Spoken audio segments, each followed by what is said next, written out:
Bob and I have worked together for a long time, and it's always been a synergistic experience coming from different perspectives. And I think I bring a certain perspective, grounded oftentimes in reading lots of research and studies, and Bob has the practical experience bringing it together in the real world and trying to make this stuff, make these ideas work. And I think it's a unique combination. I always think of it, when I think of Bob and Phil writing a book together, it's sort of like vision, that we have two eyes, we look at the same thing, but by looking at it from a slightly different perspective, we create depth perception.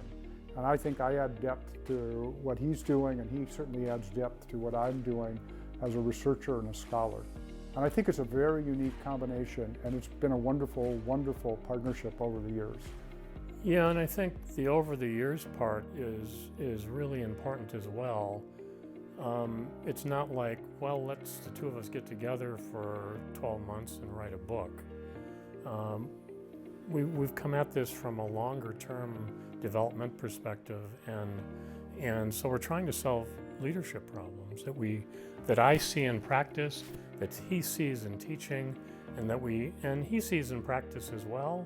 And I do some teaching, and so we play off of one another with the skills and strengths that each of us bring, and we argue about it, and we come to conclusions about what's the best way to think through the optimal solution to this kind of a problem. The other piece that's kind of interesting is Bob is such a fantastic organizational leader, and much of it is intuitive to him. And through questioning, almost through the Socratic method, I come to understand what he is doing.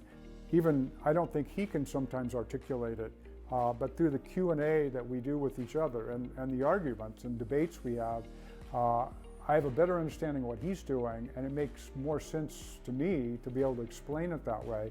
And I can remember one part of the book that we struggle with a lot, which is how to self-actualize and create high performance. And Bob and I had this discussion about the general approach, and we were basically on the same wavelength on how to do it. But there's this one little part that I didn't get. I didn't understand what Bob was doing.